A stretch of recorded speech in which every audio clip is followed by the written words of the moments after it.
Hello tout le monde, on se retrouve aujourd'hui pour ma première vidéo YouTube. Et oui, il était enfin temps que je crée ma chaîne. Et du coup, pour cette première vidéo, j'ai décidé de faire un challenge. Donc c'est un challenge qui existe déjà, mais j'ai décidé de le réaliser du coup. C'est lire Hadès et Perséphone, le tome 1 en 24 heures. Alors il est exactement 16h30. Pardon, j'arrivais pas à lire. Il est actuellement 16h30 et à partir d'aujourd'hui jusqu'à demain 16h30, je vais devoir lire le tome 1. Donc c'est celui-là, donc je l'ai pris sous format poche et non sous format broché parce que j'avais peur qu'il me plaise pas. Et du coup, voilà, donc c'est de Scarlett Sinclair. Apparemment il est ouf, j'ai vraiment trop hâte de le lire. Ça va être un truc de dingue. Donc d'après ce que j'ai compris du résumé du livre, en fait ça parlerait d'une fille qui est une fille de déesse, donc c'est une déesse aussi, qui n'est pas connue par les autres dieux et ça se passe dans la nouvelle Athènes, donc en Grèce, et ça va parler du roi de la mort, donc Hadès. Et en gros ils vont se rencontrer, etc. On va suivre leurs aventures quoi. Et comment vous dire que déjà la couverture est magnifique, j'adore les dorures et tout, les fleurs, donc c'est des narcisses, si je me souviens bien à quoi ça ressemble, je crois que c'est des narcisses, c'est super beau, voilà, c'est un Hugo Poche, on va se retrouver pour les 24 heures quoi.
Ok, alors j'en suis à la page 95.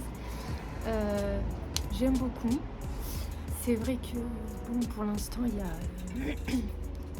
y a pas mal d'intrigues et en fait il s'avère que bon, Hadès m'intrigue de fou comparé à Perséphone. Mais Perséphone aussi a l'air d'être quelqu'un de courageux et assez guerrière. J'aime beaucoup donc j'ai hâte de savoir la suite.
Hello, alors du coup je vais faire un petit retour parce que je vous ai pas du tout filmé hier soir, je me suis endormie.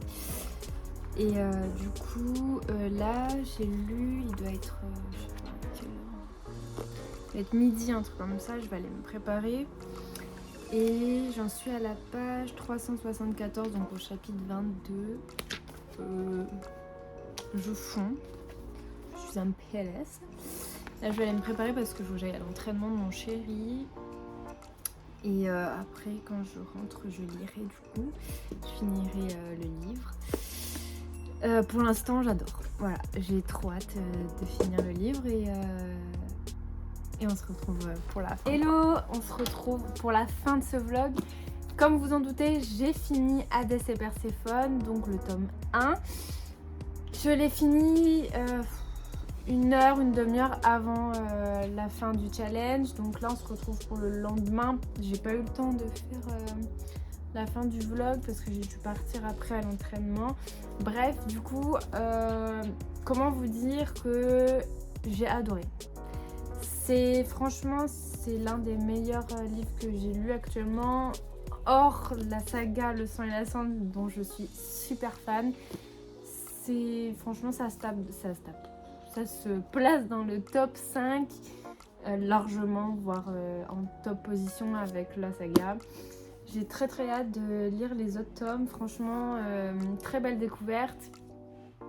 Le seul hic, c'est que c'est toujours à la troisième personne et ça c'est quelque chose dont j'ai vraiment pas l'habitude. Ça m'a extrêmement perturbée au début, puis après en fait j'étais tellement dans l'histoire que c'est passé. Franchement, si vous hésitez encore à le lire, si vous hésitez, ne serait-ce que parce que c'est écrit à troisième personne par exemple, foncez. Ça se lit super bien, on n'y fait même plus attention.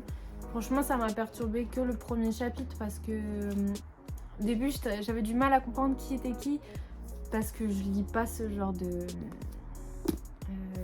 style de livre en termes d'écriture. Mais franchement, c'est une valeur sûre, il est génial. Je sais pas quoi vous dire, franchement, il est génial, foncez. Vraiment foncez et j'espère que ce vlog vous aura plu. J'espère que voilà, on va se retrouver pour d'autres vidéos et je vous dis à plus tard. Et surtout, n'oubliez pas de vous abonner à ma chaîne ou de commenter ou de mettre juste un pouce bleu, hein, vous connaissez la chanson. Mais franchement, ça fait plaisir. Et si vous voulez voir mes autres comptes, c'est-à-dire sur TikTok et Instagram, où je suis très active sur les deux, notamment plus TikTok. Donc si vous voulez en voir d'autres, n'hésitez pas.